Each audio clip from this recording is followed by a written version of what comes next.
Good. So welcome. Welcome to this, which is the second part of our series on Buddhist cosmology.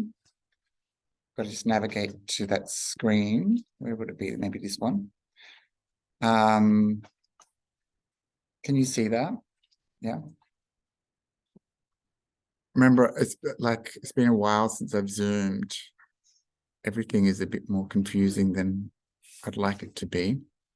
Okay, back in the cosmos. So today we're going to be looking at some sad states. Welcome, please hurry, come in.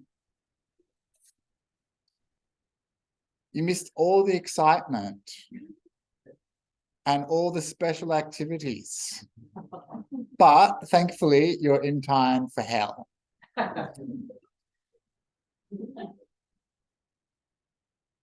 So tonight we're going to be looking at some rather sad places in the Buddhist texts in the universe.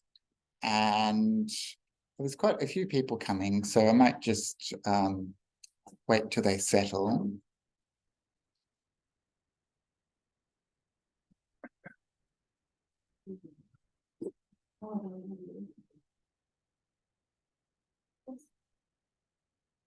Welcome. Please come in, take a seat.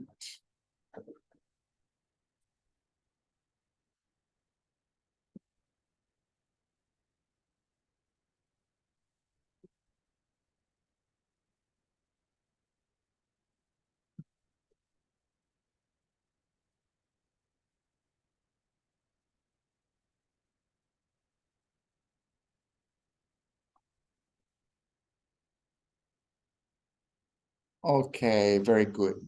So welcome again. So tonight we're going to be looking at some very sad places that the Buddha describes in the universe. And these are places where there's a lot of pain and suffering. So I thought just to help us settle in and create the right kind of mind frame for thinking about these states and perhaps an impetus to avoid them, and also how we can understand the Buddha's teachings in view of these places, these states, in view of the nature of suffering, that we should perhaps do some compassion meditation. Because when we're faced with a world that we can see and the suffering in this world that we can see, but we're limited in our ability to change it, sometimes a compassionate response is the only response we have.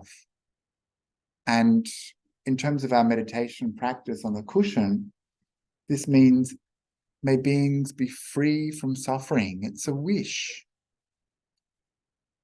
May they be free from suffering.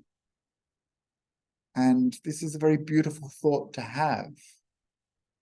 It's not a thought of indifference, that we just don't care. It's not a thought of, I'm the one to do it. We're not all saviors. We don't have the ability to help all beings out of their suffering. But we can care. And we can have this aspiration that our mind at least wishes that they will be released from that suffering. And in this way, not only do we at least give rise to a beautiful thought in the face of suffering, but we also condition our mind to instinctively respond when we see beings that are hurting or that are suffering. We condition the mind to respond with a thought of compassion. And this will help us in our world, in our relationships with people, in our communities, in society. We instinctively will develop this muscle, I guess, of compassion. And it also conditions our mind thinking, may I not get into such states of woe, you know, understanding the nature of suffering means we want to avoid it as much as possible. And so there's a compassionate regard for ourselves that is part, I suppose, of this idea of compassion and an acceptance of ourselves where we are now in our lives, and a desire for us to come out of our own suffering as well, which is really the starting point for our spiritual practice. So this is sometimes difficult for people to apply in their meditation. May I be free from suffering. Some people think, oh, I don't deserve that, or I'm not worthy of it. A lot of people have difficulty with self-compassion, and they don't like it and they don't want to practice it. And they prefer to focus on other beings. It's much easier, they say, to generate that feeling of compassion on other beings than themselves. So I don't know why that is. Maybe it's just like a cultural conditioning thing. But sometimes it is easier to focus on others and for that compassion to really grow inside of ourselves. So we're just going to do a short meditation today, just 10 minutes or so. And we're going to be thinking about that the nature of suffering and the wish that all beings may be free from this suffering. So let's take a comfortable posture.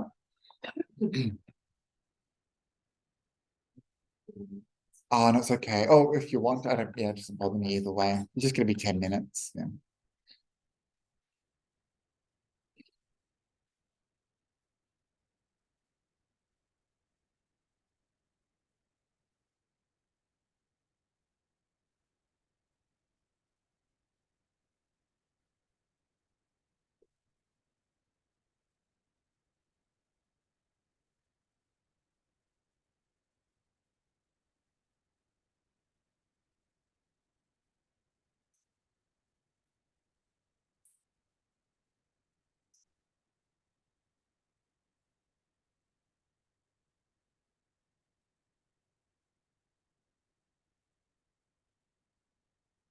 And so you begin by letting go of all the activity and busyness that you've been occupying yourself with today.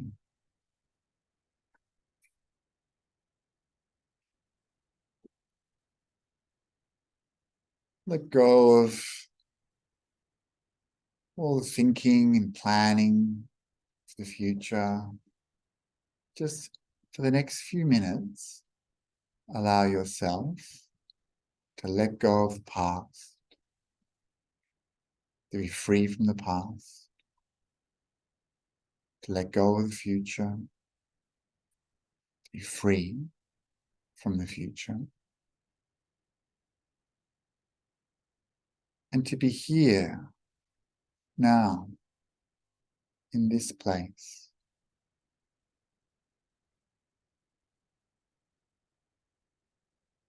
present and aware.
As we sit here, we allow our body to soften. We allow our heart to soften too.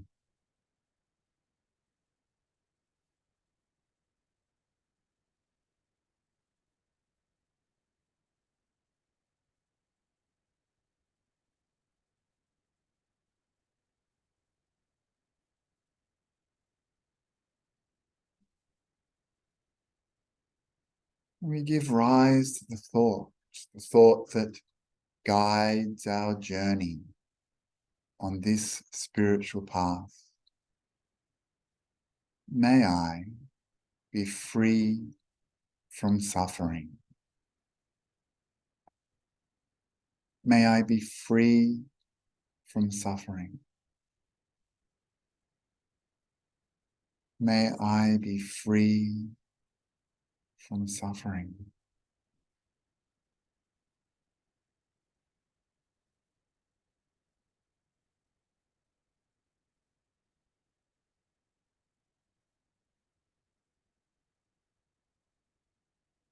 And you mean it. You want it. Freedom from suffering, from pain, sadness, grief,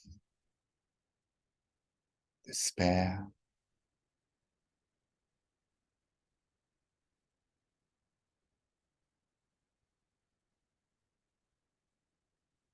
May I be free, truly free from suffering.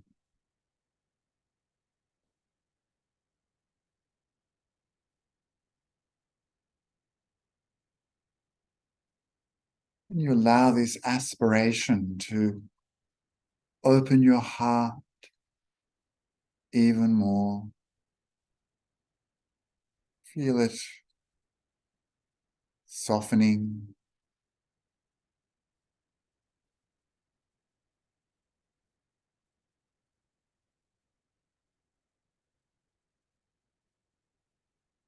Feel it healing.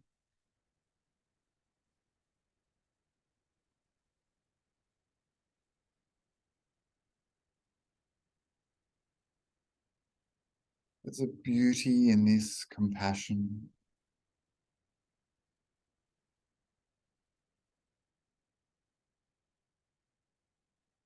There's a tenderness in this thought to yourself.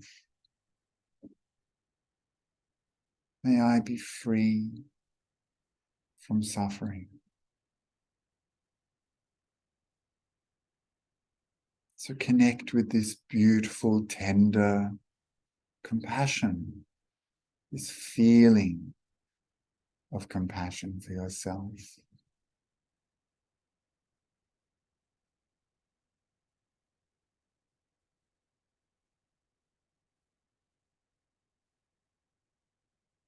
It's like a warm hug.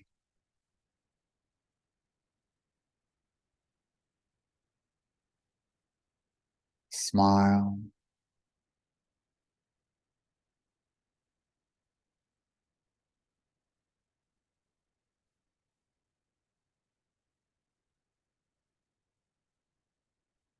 Feeling cared for, embraced.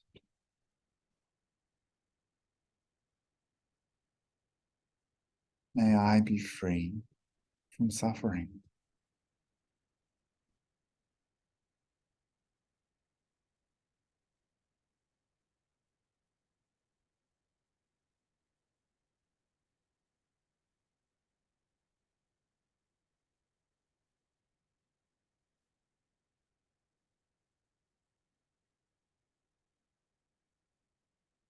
And this feeling grows and overflows from your heart,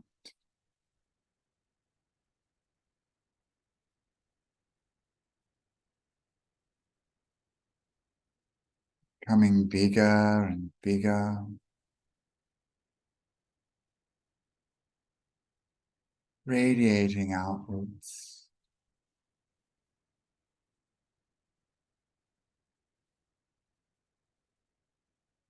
You think of other beings, the suffering they experience. They too long for happiness. They too wish to be free from suffering.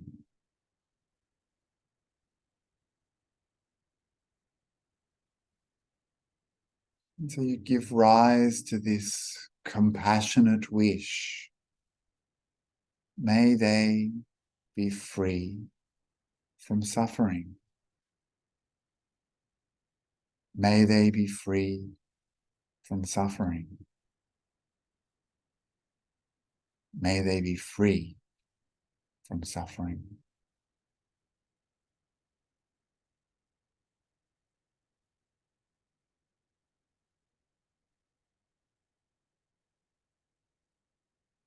And our heart opens to all the suffering of humans.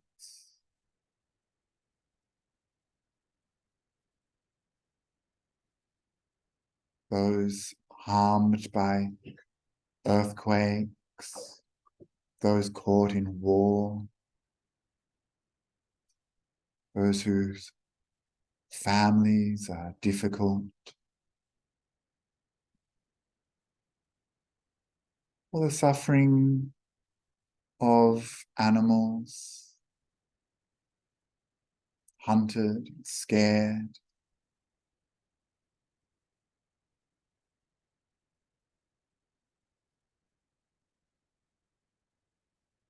The suffering of beings unseen by us. May they also be free from suffering.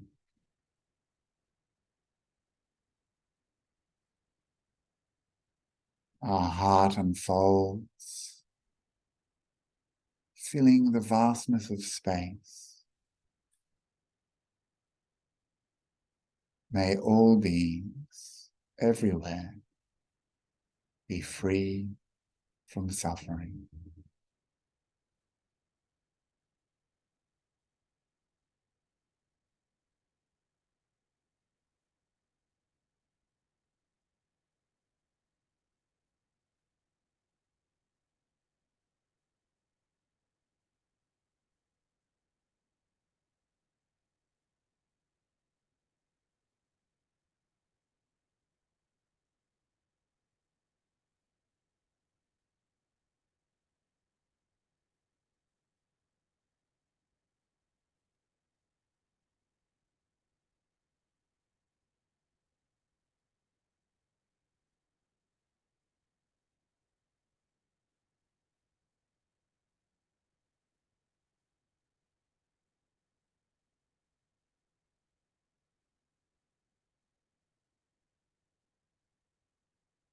So as we come towards the end of this short session, still with your eyes closed, take a few moments to reflect and review the practice we just did together.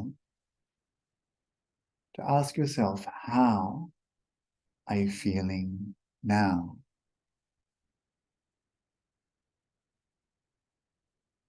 Is it different from when we began? Do you feel your heart open towards yourself or others? Was it easy to feel compassion? Was it hard?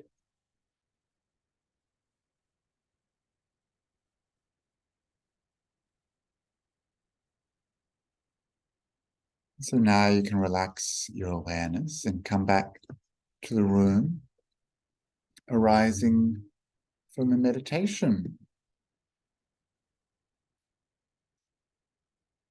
Very good. So sorry for that very short session. I just saw it's already past, so we should definitely move ahead with part 2 of this series. So just a little recap on where we're at.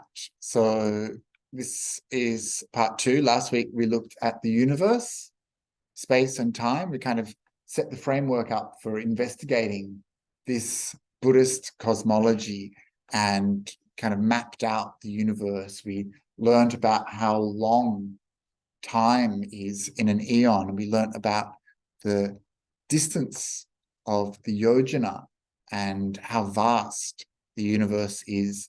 There's multiple universes. And so this is something we kind of looked at last week. And this week, just in time for Valentine's Day, we'll be looking at hell and other horrible places. So glad to see you all here, obviously avoiding other forms of hell. And next week, which will be a beautiful week, I encourage you to come for next week, we're looking at the heavenly realms and how to get there, which is important. Tonight there is a content warning. So there are mature themes. Okay, so there's no young people in the room. We're talking about death. We're talking about some graphic violence here. There's blood and gore, right? Yeah. There's body fluids, and there's some cannibalism. And to top it all off, there's some coprophagia. So some of you will know what that is. And for other people, we'll find out later on. So last week, I introduced some what I call dangers for us as kind of like curious people looking at this idea of Buddhist cosmology. And I just want to reframe this discussion on hell realms with these 4 dangers, which I guess will maybe help us to keep an open mind or to not jump to conclusions or not to build up walls that separate us from these teachings. And so the first one was taking these texts too literally, right? Just only thinking of them as 100% literal, everything is real and everything is true. And the danger in that is that we could either become really weird religious fanatics, or because we perceive it as literal, we will refuse to believe it in any small sense, in any way, because it's too literal for us to take seriously. It means we just will reject it completely. Second was scientism. So like bringing scientific ideas and knowledge to the Buddhist texts and imposing them on these texts in ways that might help us feel good about being Buddhist and hey, we're in touch with science and it's all good, but might also be an incorrect way to interpret the text. Even before I said there's multiple universes, and this isn't quite right. It's imposing some language and ideas on the Buddhist texts that perhaps aren't found in those texts in the same way. And also, particularly with this one, there's going to be a danger of psychologizing, that we are talking of these hell realms and other states of deprivation as only psychological experiences. That is to say, we're like, oh, well, hell is in your own mind. And the reason why this is a danger in this sense, Buddha talks about a location for hell and also about the physical suffering of hell. And so we kind of have to navigate that somehow, understand that somehow. And the last one would be skepticism, this kind of danger of just dismissing all of these ideas out of hand. Where are the hell realms? I can't see them. Where are the hungry ghosts? I can't see them. And so while a little bit of skepticism is quite healthy, the Buddha spoke about these realms, not just once or twice, but constantly. And so we have to think, well, why did the Buddha talk about these places so much? What is it he wanted us to learn about them? He was an intelligent man. He wasn't going to just present something that he didn't believe in. So we need to think about these things and navigate this cosmos that the Buddha discussed in a way that we can understand it for ourselves and matters to ourselves.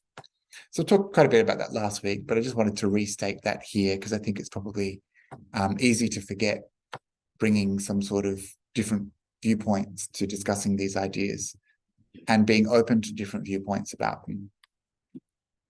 So I introduced the 31 planes of existence last week. So if we look at the top section here, the formless planes, we're going to be looking at them next week, as well as the plane below, which is the form realm. We're going to be looking at those next week. So they're all the Deva realms, the realms of the gods, the heavenly realms, we call them. And below that, there's this realm which we call the Karma Bhumi. And I'll just introduce the beings who exist in this realm. We exist in this realm. So there's two types of categories we have here. The first is the Karma Sugata Bhumi, the place of the fortunate rebirth. So the happy place. This is us. And also the Devas. So the Devas are the gods, and there's 6 lower heavens described, and then there's the humans. So the Devas experience a lot of bliss and happiness. Humans, bit of happiness, bit of suffering, right?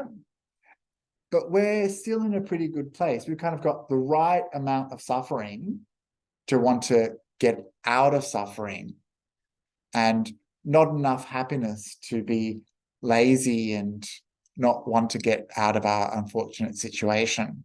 So we've kind of got this kind of balance where we're not suffering so much that we can't get out, but we're not so happy that we don't want to leave either. Because remember, this is the aim of Buddhism, is to come out of suffering, to recognize our suffering and to want to be free of it. And so this is the path of the spiritual path described by the Buddha, this movement from suffering towards happiness.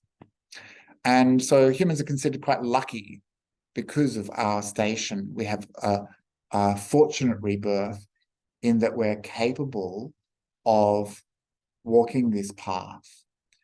Whereas there are unfortunate births within this realm of the Karma Bhumi, which is the Apaya Bhumi, the place of deprivation or woe, unfortunate rebirth. And so the classes of beings described in this category are the Asuras, known as the demons or titans, demigods, and then, so they actually experience quite a lot of happiness too, but they're always fighting, so they are also suffering. Then there's the animal realm. So they're, capable also of experiencing happiness and suffering, right? Both happiness and suffering. Maybe more suffering than happiness. And then there's the Petas, the departed ones, the ghosts. And then at the bottom of the list is the Naraya, the hell realms, where beings are exclusively feeling pain. The hungry ghosts, the Petas, they also experience only pain.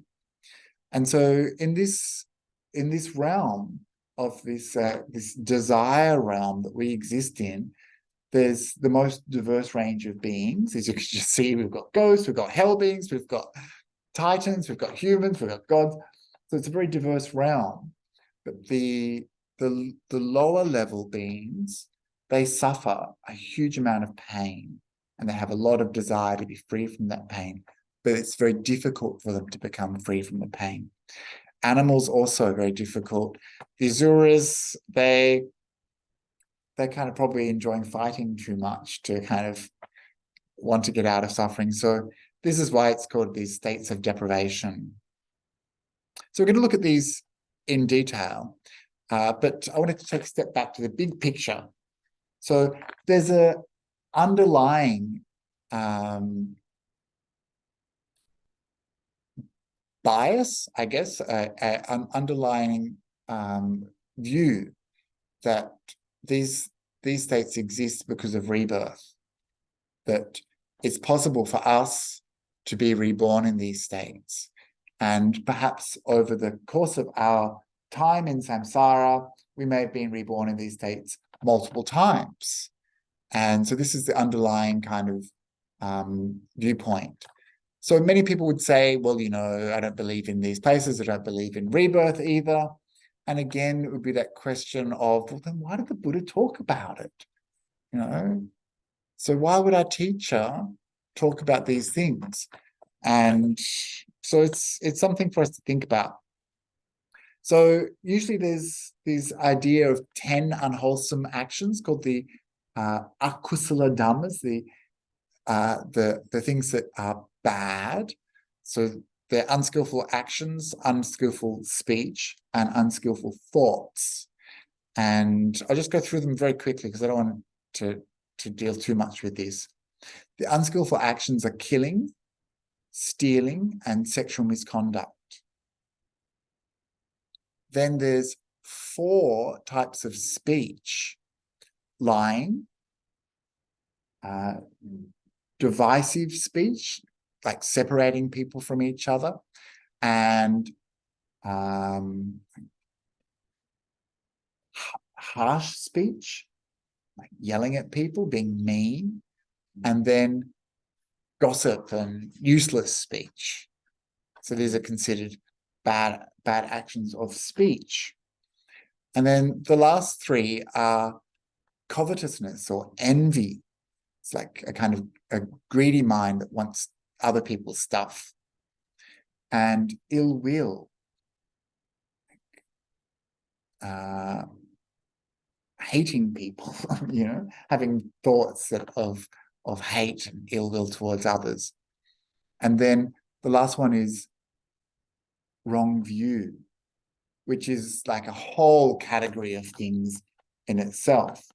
And that wrong view is often what leads to not understanding things like the consequences of our actions and not seeing the future results that would, if we were to see them, might prevent us from engaging in certain activities. Or even just having a wrong view means that you might not even be open to the idea that there are consequences to your actions, that there might not be rebirth or karma. And so having this wrong view from a Buddhist perspective means that you'll not take care to avoid the states of deprivation and woe that come from doing those kinds of actions. So that view is a very important part, and it's often the wrong view that leads people to perform actions that are hurtful.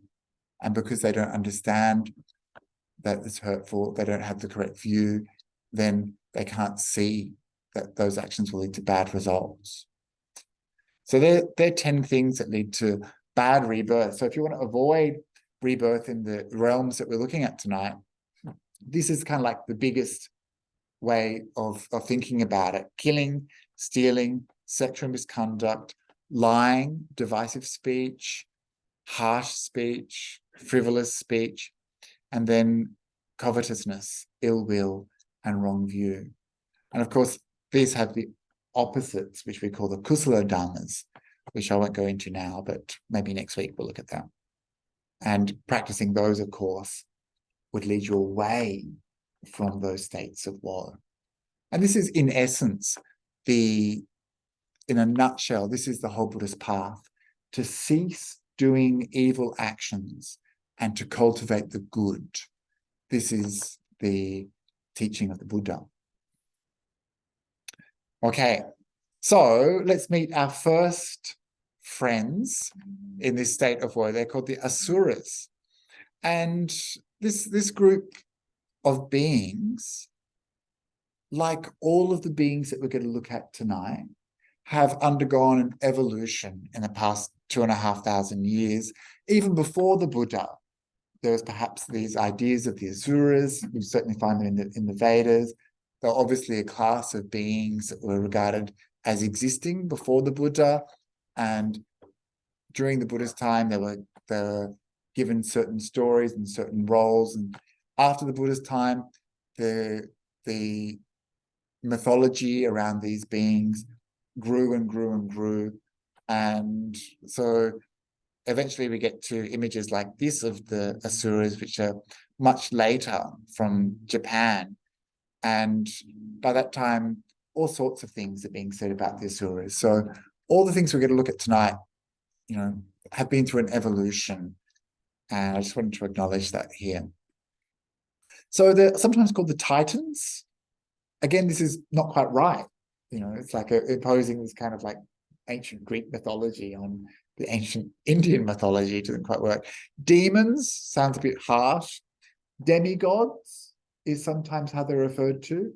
Fallen angels, fallen gods. Why? Because they got really drunk.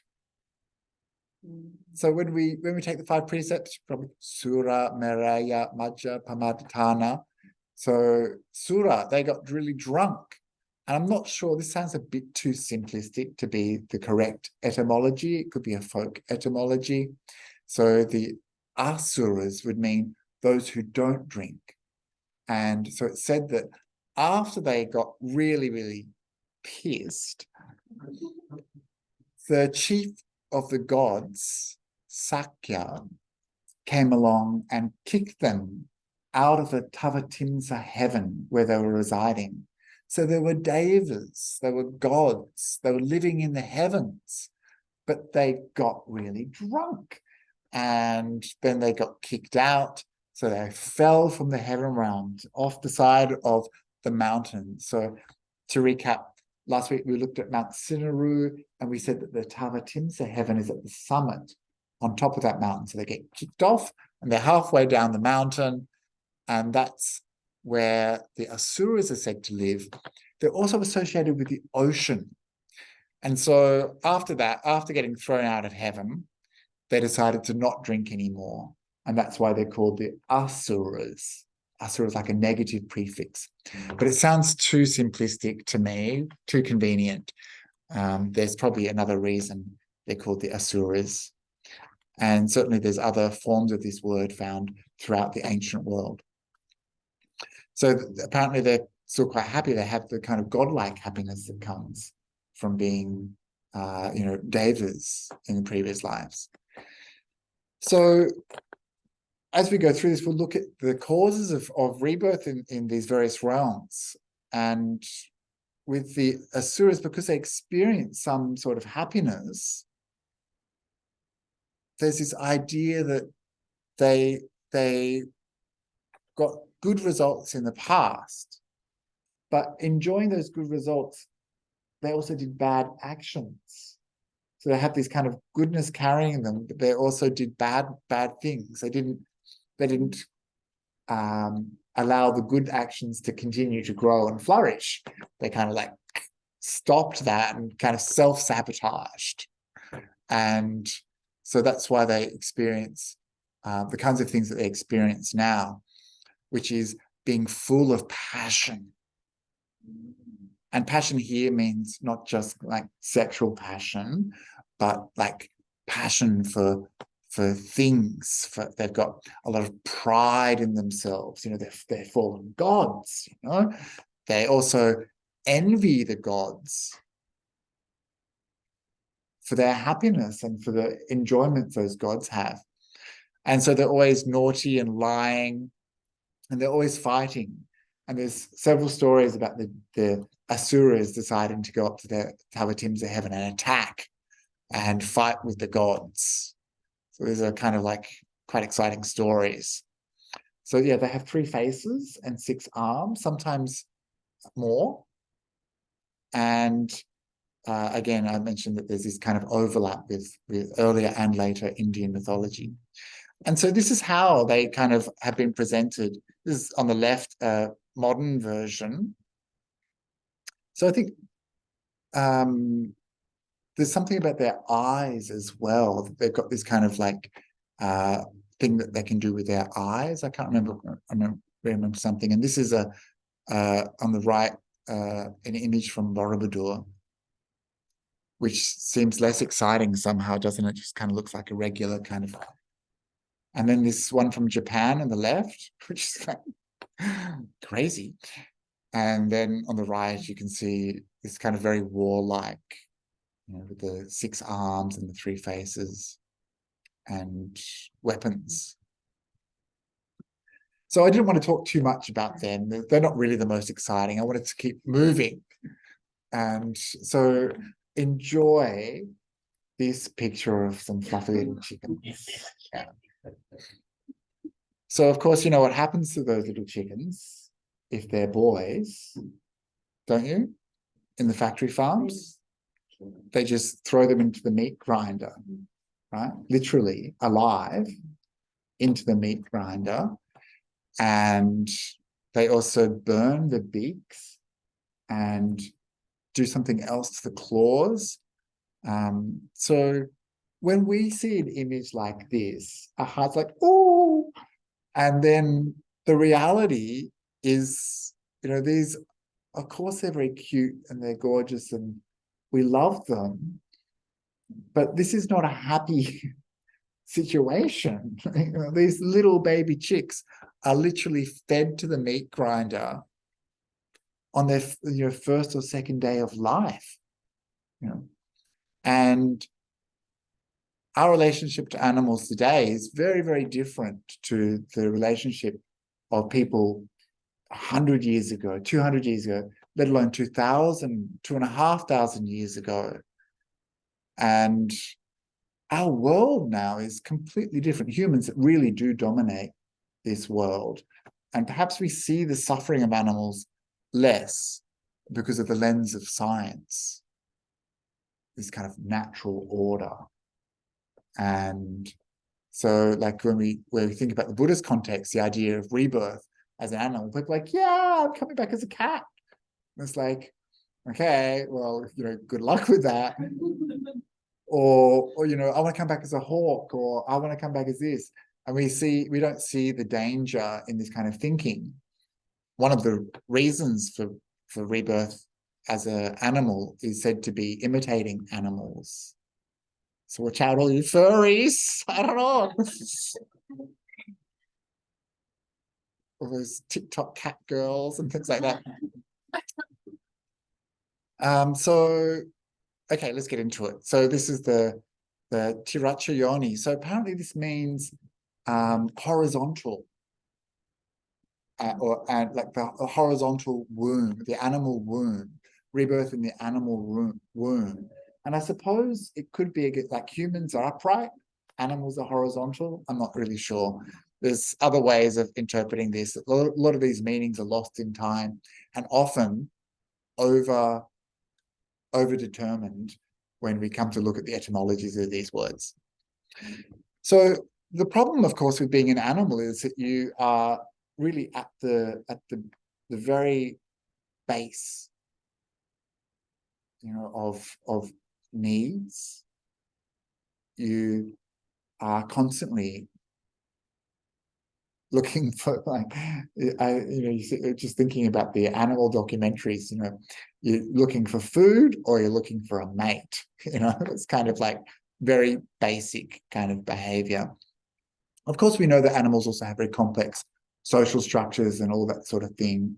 I don't want to reduce it to that, but they're mostly preoccupied with these things. The animals suffer a great deal from being hunted by other animals and also by humans. And this is something that I feel myself when I'm out in nature. I'm going to overshare a little bit here. Sometimes you might need to go and do a wee, right? When you're in the middle of the forest, you've got a hut in the forest, and sometimes you don't have a toilet to go to, so you ask permission from the devas to urinate at the base of a tree. This is how we're told to do it. And I don't know if you've ever done that yourselves, but it's a vulnerable moment, right? And there's this kind of like vestigial. You're alone in the forest. I mean, you're alone in your house, but you close the toilet door. It's a very vulnerable moment. And this is how that kind of little niggling fear, this is the fear that animals constantly have. You see them at their water holes, you know. It's a very dangerous moment to be there. They're very vulnerable. You see it when they are eating, that their ears are flicking the whole time, worried that they could be in danger. And I see birds looking up, worried about like birds of prey above. Like there's so many of this kind of, like when I think about anxiety, like this is kind of what I imagine the animals are in this constant state of anxiety, you know. There's a lot of fear in animals. The other suffering that's talked a lot about is this constant need for food, for looking for food. And we know that animals spend a huge amount of their time doing this, especially grazing animals. But any kind of animal, the birds, you know, they spend all of it. If you've seen ibises and things like that, just constantly.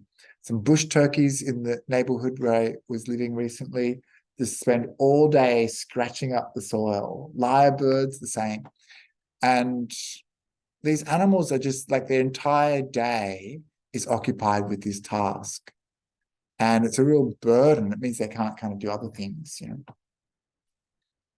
So, of course, the real trouble for the animals is that they lack the possibility of making good actions. They're involved in killing, and their instincts aren't very noble, whereas and they don't have the opportunity to change or to do good.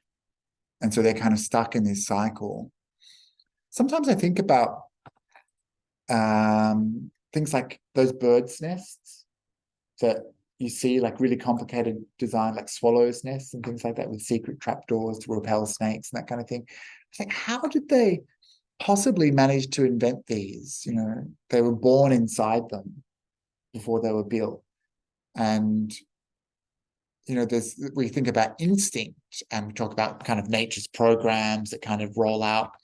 But when I think about this from a Buddhist perspective, it's like, how do beings get reborn? Well, you know, probably reborn in a situation that's quite close to where they were already at. You know, especially with these kind of lower order beings, their ability to change and to get out of that situation is very low. And so perhaps they're born over and over again. And this is how they perhaps know how to do things like build nests. I don't know, speculation. But the truth is they're just trapped in samsara, just going round and round and round because they're not able to develop their consciousness in the same way as easily. There are beautiful stories in the Jataka tales of animals doing beautiful things, like a little quail who wets its wings to try to put out a fire. You know? But basically they're stuck because they can't develop good karma, they can't make merit, they can't develop wisdom easily, right? But they can experience quite a lot of happiness, and we see that in animals, which is why it's tempting sometimes to think, oh, wouldn't it be lovely to be an animal, cat or dog, get looked after, how happy I'd be. But you know, those poor animals, they spend all day waiting for you to come home. You know? Anyway. So it's harsh out there in nature. And sometimes it's really easy for us to forget just how brutal it is. And so anyway, I just wanted to remind you of that it's not a desirable place to be. And, you know, yeah, not only is it scary for the prey, but also it's bad for the beings who are doing that killing as well, you know. They're unable to stop themselves. So I thought I'd talk about some of the drawbacks of being an animal, just to kind of get you in the mood. And this is the beginning of the coprophagia, but not the end. So coprophagia is about eating poo. So I'm going to stop sharing that so I can find the discourse. Ooh. I want to read to you from the Bala Pandita Sutta, which is a sutta about the fools and the wise. And I should have keyed this up earlier.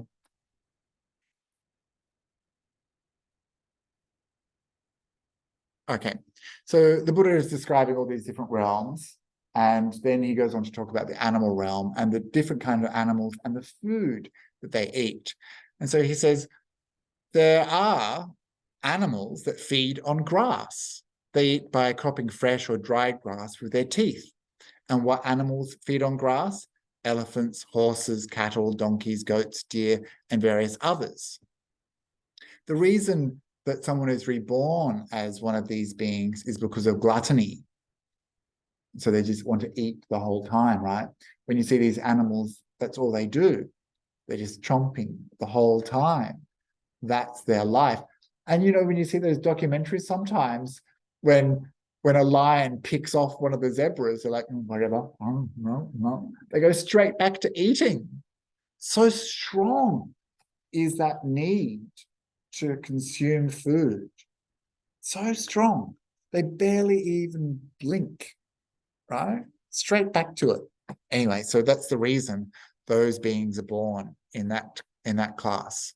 And there are animals that feed on dung, coprophagia. When they catch a whiff of dung, they run to it, thinking, there we'll eat, there we'll eat. Oh, yes. I remember one of my family dogs.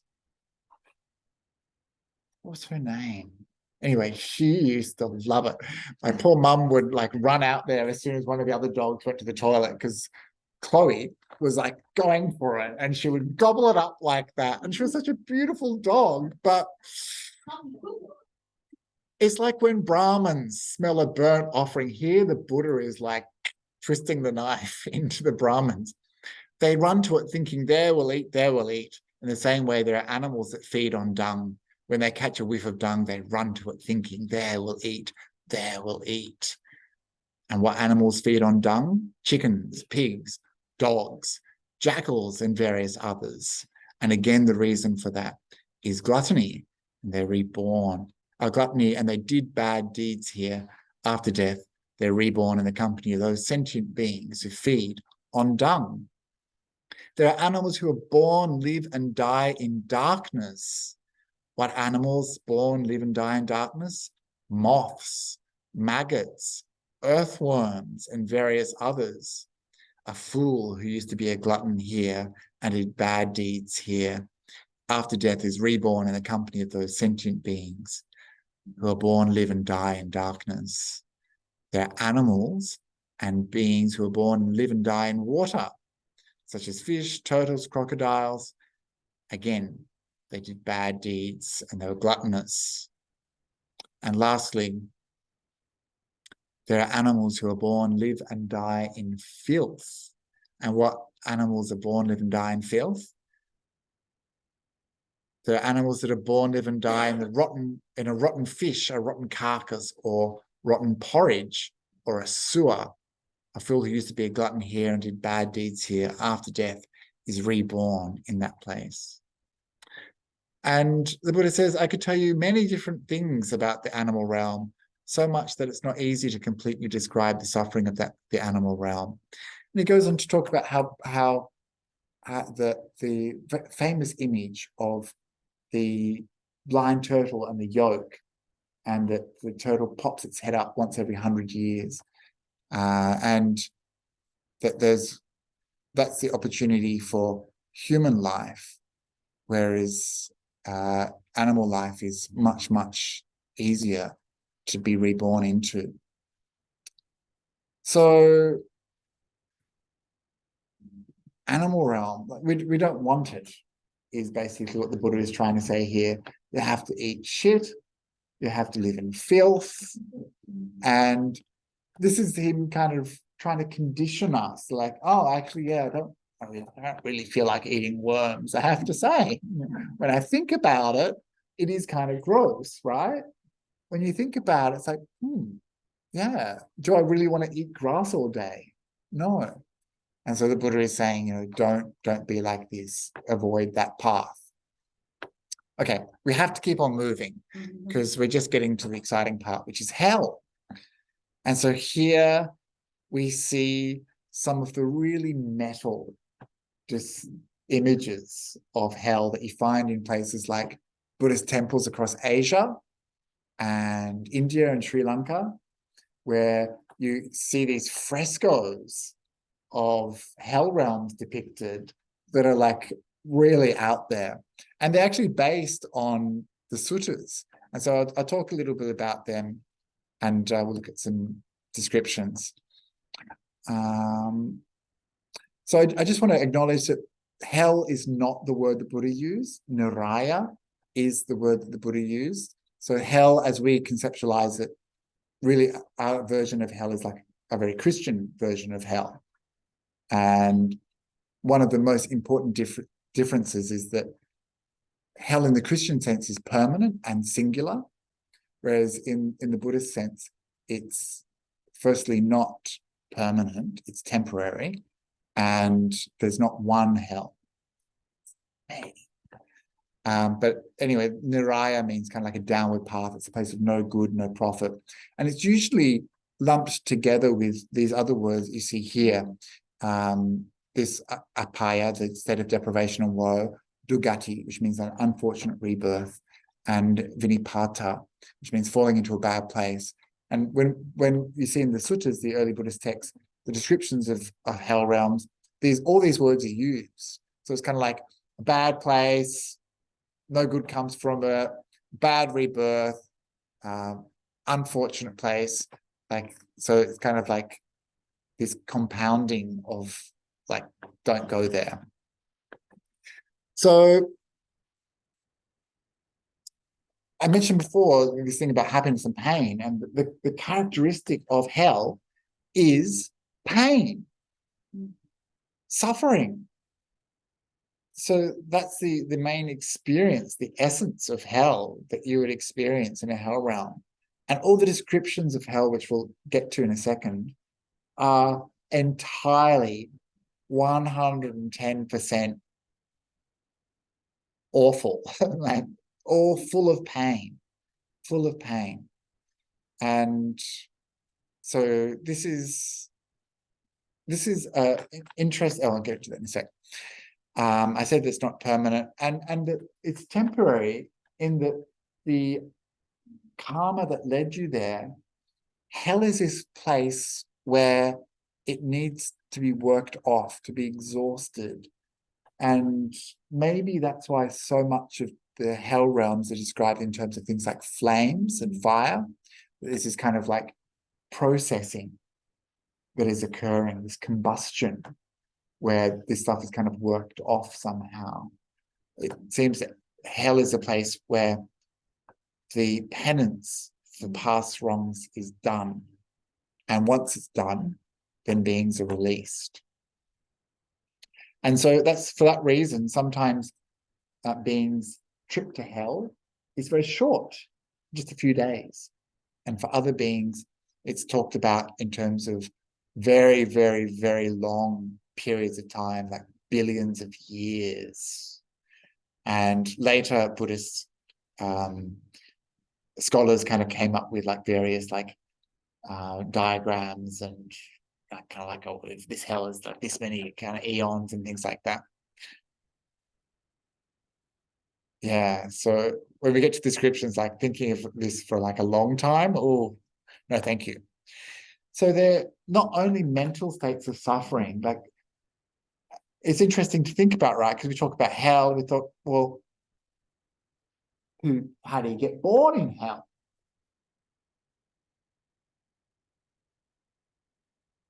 You don't get a mother, right? You don't get a hell mother. You kind of, and so this is one of the places in the Buddhist cosmos where beings are spontaneously reborn. And there's other heavenly realms where this is also the case. And so there's some argument perhaps for this being a very mental experience. And yet we're also told that they have bodies, they experience physical pain, and that there's a location to hell. And hell is rather personal, which again is that kind of like in favor of that psychological interpretation, in that it seems like some of the hells that are described are very personal in nature, personal to the person. Yeah. So do I have it here? Yeah, we'll get to it. There's many hells. I don't want to say infinite amounts of hells, but we're introduced to many different lists of the types of hell in the early Buddhist texts. Some of you know that there's one hell called the Avicii hell. Remember there was that DJ, Swedish DJ, I think, who unfortunately killed himself. He named himself after this place, right? I don't, I'm not going to make any connections to his suicide, but this is also known as the Maha, the great Niraya, the great hell. But this hell is surrounded by other hells, and we're a bit unsure about the exact geography of those hell realms. But the Buddha talks about the Maha Niraya, the Avicii hell, being at the bottom, underneath Jambudvipa, the human realm, which we looked at last week, the island of Jambudvipa. I'm just going to skip ahead because I know I'm running out of time already. I think this is important for me to mention, though, that the Avicii hell is below the human realm, because it's described as a iron cube, only 100 yojanas. So remember we talked a little bit about yojanas last week. 1 yojana is about 12 kilometers. So in terms of the cosmic scale, this is a very small space. And it's crammed full of beings, like mustard seeds in a jar, shoved in there. But it's like a small iron cube that's very, very hot and is full of intense pain and suffering. And this small little node of pain is what underpins the Buddhist cosmos. And the monk who wrote a wonderful book on the Buddhist cosmos, Ajahn Punyadhammo, he talks about how this is significant. There is this little node of intense pain and suffering that underpins our human experience and is the foundation for this upward movement through the cosmos towards incredible states of bliss and happiness and this kind of verticality. At the very, very bottom, there's this intense suffering and pain. And then upwards, upwards, upwards, we get to this beautiful, blissful realm of the devas. And so hell is very much associated with down. It's that downward place.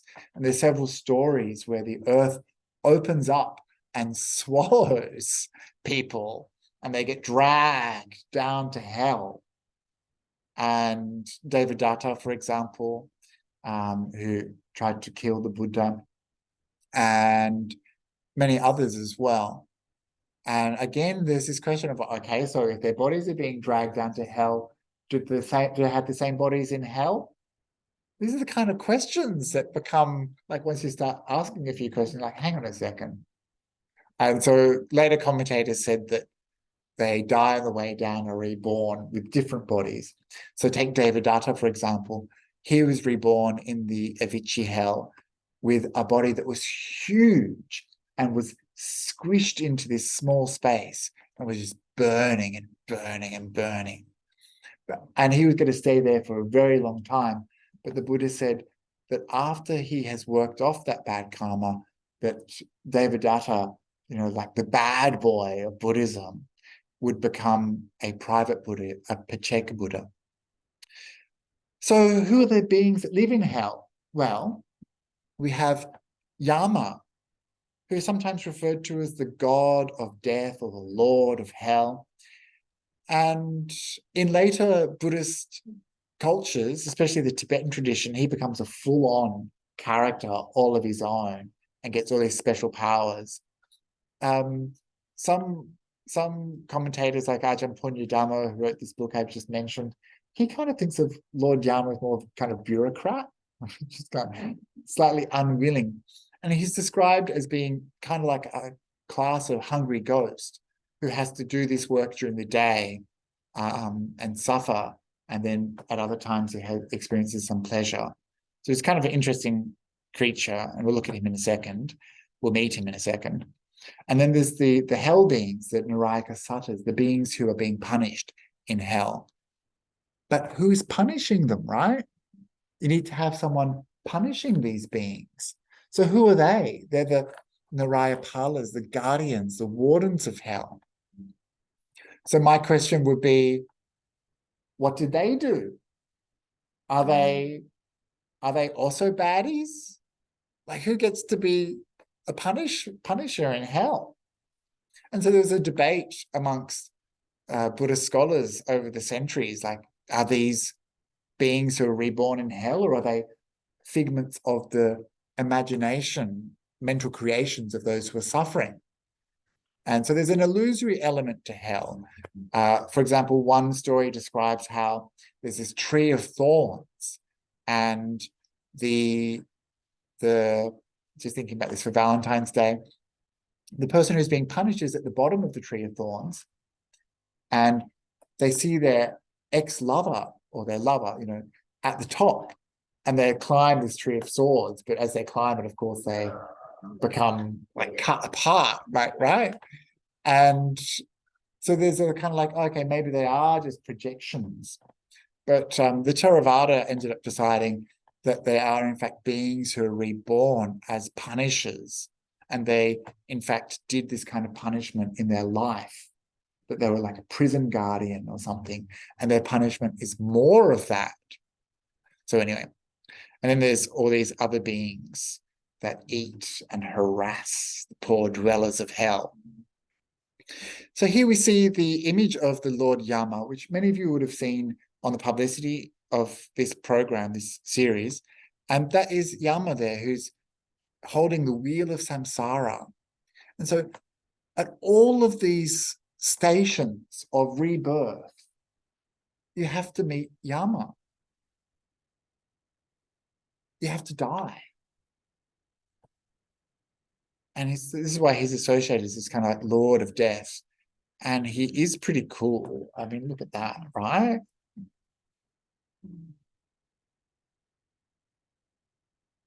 So that's Yama. And then here we have both those two beings I just mentioned, the beings who are suffering in hell and the wardens of hell who are doing the punishing. And some of the creatures that we meet in the suttas that are harassing and eating the dwellers in hell. And so remember that they have bodies, these poor beings in hell, but they can't die. So it's just like over and over and over again until they exhaust that karma. So part of my job is to tell you the 5 actions, right? to make sure you don't get there. And so there's 5 actions that will always lead to hell. So before, remember, we looked at the 10 actions that will lead to an unfortunate rebirth. Could be the animal realm, could be the asura realm, could be a hell realm, could be the Peto realm, which we'll look at in a second. But there's 5 particular actions which are said to always lead to a bad rebirth in hell, particularly hell.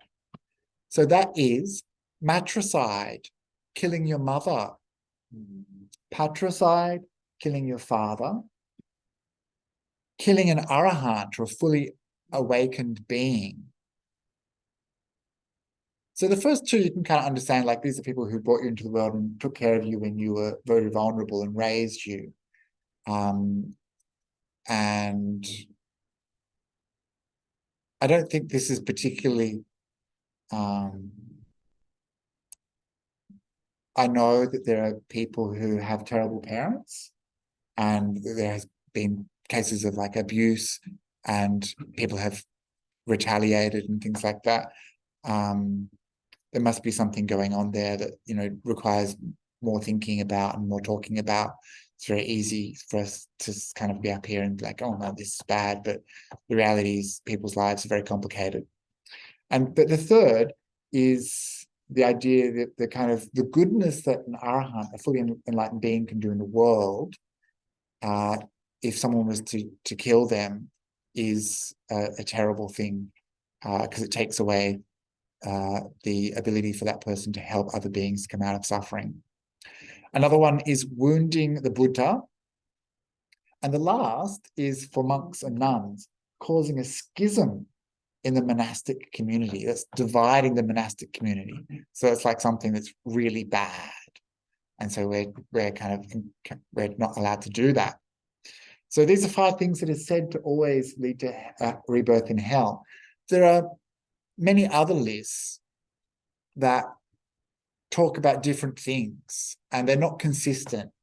And so it's probably likely that there's a lot of things that would lead to a bad rebirth. But some of them we can understand from the 5 precepts, which is why the Buddha said that keeping the 5 precepts, that is, not killing, not stealing, not committing sexual misconduct, not lying, and not taking intoxicants, that these are 5 things that are like the bare minimum of ethical conduct, and that will prevent us from getting into trouble. Or there's the 10 unwholesome actions that we looked at previously. There's just the regular greed, hatred, and delusion. There's things like insulting an enlightened being. These are all things that are kind of listed. For monks and nuns, it's things like being really miserly with the accommodation offerings and like giving people the dodgy accommodation and things like that. Stinginess, miserliness, trickery, deceit, and entertainers, performers, actors, dancers, right? So this is something that I struggle with. Like really? It's hard to see this as being really evil, right? Compared to killing and things like that. But I think it has something to do with the view that when people behave in this way, they create a deluded view for others to follow. So it could be, and many scholars talk about this, what is this about? Is this about Tom Cruise? Is this about who are we supposed to see? Is it certain types of theatre, certain types of things that are bad? So it's not really clear. But the story behind this is an actor or performer who goes to the Buddha and says, my teachers have told me that when I die, as a performer, I'm going to the performer heaven. And the Buddha's like, and this actor says, is that true? And the Buddha's like, don't ask. And he asks again. The Buddha's like, and he asks again. The Buddha always answers after the 3rd request. And so it's like, okay, but you're not going to like it. What will happen is you won't go to that place. You go to the hell realm called laughter, where people will laugh at you. And a similar story is told about a soldier who's also been told he'll go to this heavenly realm, like a Valhalla, for killing people. And the Buddha's like, don't ask. And then the Buddha says, no, you'll go to a place where you will be fighting constantly and dying over and over again. And so remember I said before, hell's a bit personal. So this is kind of the kind of descriptions we encounter. And so I guess all of us are a bit worried. I mean, I've been an actor, so am I going to hell? But the description of hells and the kind of actions and all those things are, there's those 5 actions that will lead to hell, rebirth in hell. But all these other actions are a little bit kind of up in the air, because we have to put them into the context of our life. It's very human tendency to focus on our flaws, right? And forget about all our good qualities. So the Buddha talked about this kind of thing. He talked about the ability for our good qualities to ameliorate our bad actions. So if we develop minds full of generosity, kindness, love, compassion. We do meritorious things like develop our mind through hearing the Dharma, studying the Dharma, practicing meditation, offering to the monastics, or caring for our communities, volunteering, all of these things. We develop a beautiful mind. And then if we do one thing, it's not such a big deal. So the Buddha said, like, take like a teaspoon of salt and put it into this vessel, this small vessel of water. It'll take on the flavor of salt, right? The salt will completely overpower that water because of the size of the vessel which it's going into. However, take that same teaspoon of salt and put it into a vast lake of water. That teaspoon is going to dissipate. In the same way, our good actions will overpower the flavor of that small amount of salt. And so this is why we have to practice good actions, develop our minds, do all those really lovely, beautiful, positive things. So that if we do something silly or stupid, then the impact of that will be reduced. It won't be eradicated because we'll still experience the results of things like that. But maybe it won't be so full on that we'll end up going to a hell realm. So this is the idea behind this kind of stuff. Okay, so do you want to hear, can I do like a bedtime story reading thing? I'm not sure we'll get to the hungry ghosts like I had hoped. So once again, maybe I'll keep you all here and punish you with descriptions of hell. So am I still sharing? No. So why don't you close your eyes as I describe to you an encounter with Lord Yama, the god of death, who I mentioned just before. And it's quite a long story, but just hang in there. And it begins with the Buddha talking about how, because of his power of clairvoyance, he is able to see the actions of beings and the consequences for them and where they arise in the cosmos. And so he says, suppose there were two houses with doors. A person with good eyesight standing in between them would see people entering and leaving a house and wandering to and fro. In the same way, with clairvoyance that is purified and superhuman, I see sentient beings passing away and being reborn, inferior and superior, beautiful and ugly, in a good place or a bad place. I understand how sentient beings are reborn according to their deeds. These dear beings did good things by way of body, speech, and mind. They never spoke ill of the noble ones. They had right view, and they chose to act out of that right view. When their body breaks up after death, they're reborn in a good place, a heavenly realm, or among humans. These dear beings did bad things by way of body, speech, and mind. They spoke ill of the noble ones. They had wrong view, and they chose to act out of that wrong view. When their body breaks up after death, they're reborn in the ghost realm, the animal realm, or in a lower realm, a bad destination, a world of misery, hell.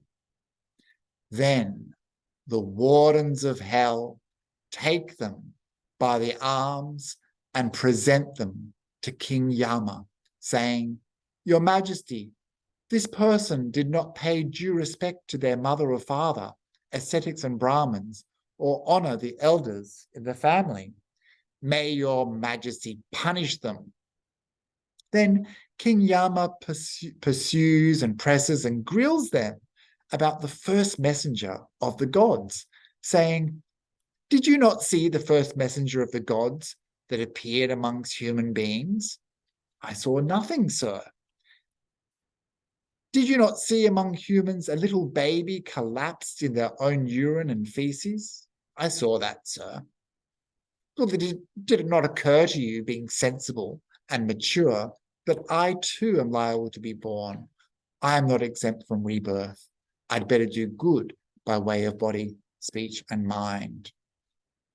And so it goes on to repeat this for old age, sickness, death, and to talk about the punishments that happen in the human realm. This is the fifth messenger of the gods. It says, did you not see amongst humans when the rulers arrested a bandit, a criminal, and subjected them to various punishments, such as whipping, caning, clubbing, cutting off hands and feet, cutting off ears or nose or both, the porridge pot, the shell shave, the demon's mouth, the garland of fire, the burning hand, the grass blades, the bark dress, the antelope, the meat hook, the coins. These are all forms of torture that were current at the time of the Buddha. The caustic pickle, the twisting barb, straw mat. So being splashed with hot oil, being fed to the dogs, being impaled alive, and being beheaded. I saw that, sir. Well, did it not occur to you that if someone does bad deeds and receives such punishment in the present, what must happen then in the next? And so we see even in this human realm, there's already such horrible suffering that's possible, let alone what's going to happen next in hell. Because you were negligent, says King Yama, you didn't do any good by the way of body, speech, and mind. So they'll definitely punish you fit for your negligence. That bad deed wasn't done by your mother, your father, your brother, or sister. It wasn't done by friends and colleagues, by relatives and kin, by ascetics and Brahmins, or by the deities. That bad deed was done by you alone, and you alone will experience the result.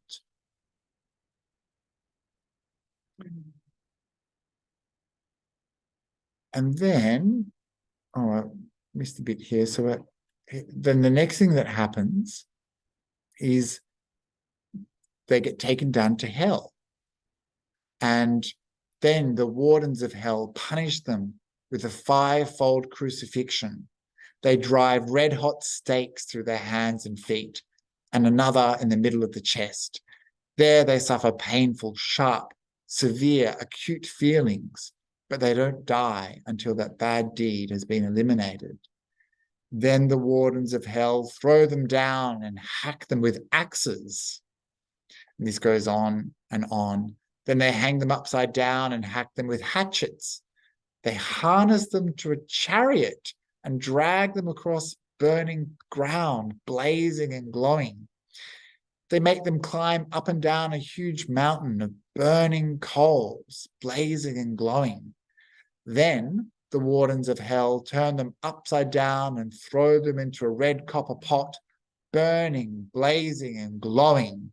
There they're seared in boiling scum, and they're swept up and down and round and round. There they suffer painful, sharp, severe, acute feelings, but they don't die until that bad deed has been eliminated. Then the wardens of hell toss them into the great hell, the Avicii hell. Now, about that great hell. 4 of its corners, 4 of its doors, neatly divided into equal parts, surrounded by an iron wall, and iron is its roof. The ground is made of iron. It burns with fierce fire. The heat forever radiates 100 leagues around. Now, in the great hell, flames surge out of the walls and crash into the opposite walls, from east to west, from west to east, from north to south, from south to north, from bottom to top, from top to bottom. It's like shooting flames, flamethrowers. And there they suffer painful, sharp, acute feelings, but they don't die until that bad deed has been eliminated. And so then, after a little while, one of the gates to hell opens up, and all the beings run towards it, hoping to escape. But then the gate slams shut. Just as they get there, like playing with them, right? And then another gate will open and they'll all run to that one after a very long time, like we're talking about eons and eons. The gate will open and they'll like run towards it and it shuts. And then after eons and eons, another gate will open, they run towards it and it shuts. And this just happens until all the gates open and close. And then eventually the eastern gate opens up again. And of course they all run because they're burning and they're hot. And they all run towards it. And this time they get out. But you know that phrase, I think it's Shakespeare, what fresh hell is this? So they get out of the Avicii hell, but unfortunately, like the outside of hell is another hell, right? And this hell is the dung hell, the shit hell. And that's where they fall. In that dung hell, there are needle-mouthed creatures that bore through the outer skin, the inner skin, the flesh, the sinews and bones, until they reach the marrow and devour it. And there they suffer painful, sharp, severe, acute feelings, but they don't die until that bad deed is eliminated. Immediately adjacent to the dung hall is the vast hell of hot coals, and that's where they fall. They suffer sharp, severe, acute feelings, but they don't die. Next to that is the red silk cottonwood hell, which is like a tree that exists that has very sharp bark. And there they're made to climb up and down. And this is hot and burning as well, but they don't die. Next to that is the hell of the sword leaf wood. They enter that, and there the fallen leaves of swords cut them to pieces. They cut their hands, their feet, both hands and feet. They cut their ears, nose, both ears and nose, and there they suffer painful, sharp, severe feelings. After that, there's the acid, the vat of acid. Some people might be Rick and Morty fans. There's the vast acid hell, so they get swept up into this acid. And it just goes on and on and on like this, right? Eventually, the wardens of hell say, what do you want? And of course, the being says, well, I'm hungry. And so the hell realm, the hell guardians take a hot iron spike and they force open your mouth, and then they take a hot ball of copper, I think, and shove it down your throat. And as it goes down your throat, it burns your lips, burns your mouth, burns your insides, travels down, and eventually comes out, dragging your entrails with it, right? So are you hungry? And then they say, what do you want? I'm thirsty. So the same thing happens. They open your mouth with like this hot metal spike, and then they pour liquid metal down your throat. And of course, it burns everything, and again, it comes out.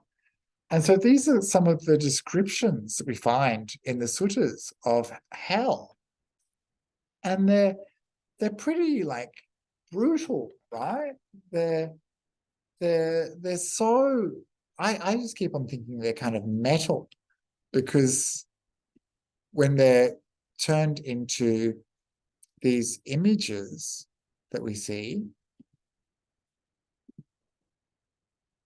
and you see these across, Buddhist cultures everywhere, they're used as visual instructions in Buddhist cultures, and have been for hundreds and thousands of years perhaps, where these really graphic scenes, like you can imagine your parents dragging you along and being like, see, if you're bad to me, this is where you're going.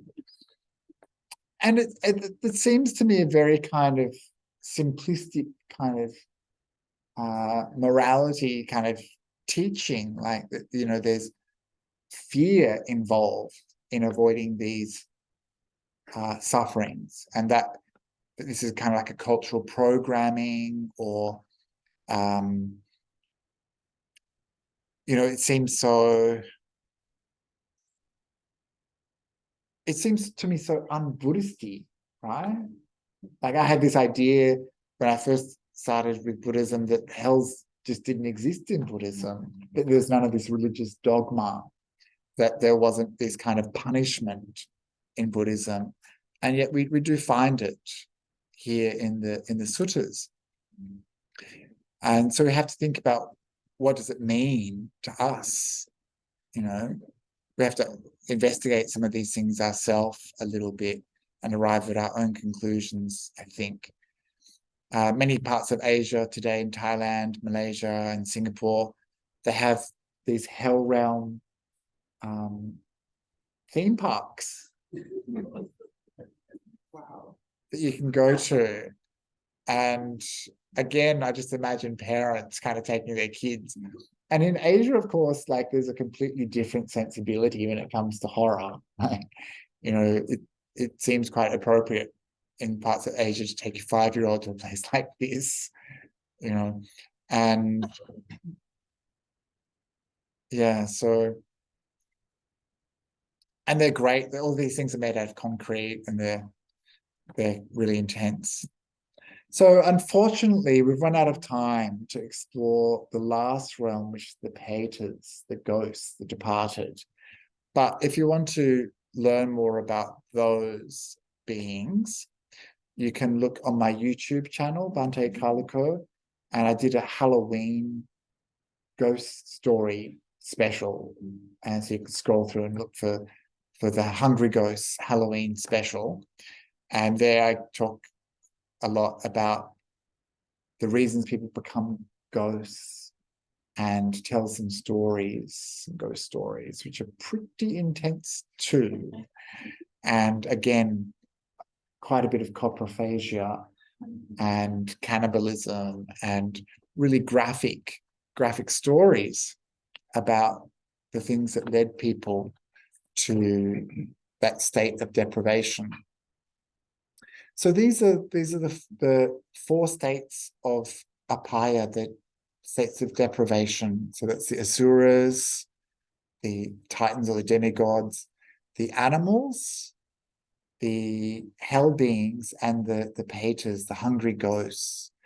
The hungry ghosts too, really, as a kind of class of beings, really developed over the history of Buddhism, and a lot of the information that we have about them are very, very late and not generally accepted by scholars as being authentic texts, for example, but they are a lot of fun. And they are a good example of how the morality of Buddhism became very codified, and that the kind of version of karma that we see in those texts is a very kind of dumbed down version, like this action equals this result. And there seems to be some very heavy social programming that's going on, especially towards the ordained Sangha, who are kind of like the people who are mean to the Sangha or don't offer good food and things like that become hungry ghosts, which seems rather convenient, doesn't it? Right? And so once again, I've run out of time, and I apologize for that. So if you do have any questions, I'm happy to stick around for a little bit and to answer them with you, or you can answer them in your own head, or come back next week where we're talking about heavens and all the beautiful things, and maybe your questions won't matter anymore. So thank you for joining us tonight. If you need to escape now, please do, but grab a cupcake on your way out. Thank you. Thank you, Linda. My pleasure. Sorry, time management, not one of my strengths. Thank you so much for tonight. On behalf of the Inspiring and myself, Thanks, Gary. Although I think I'm feeling a little bit disturbed. Oh, good. I think you should do, right? I think that's the point. Okay, good. Yes. Thank you all for coming. Thanks for the book and thanks for the. Thank you very much. And don't forget to go.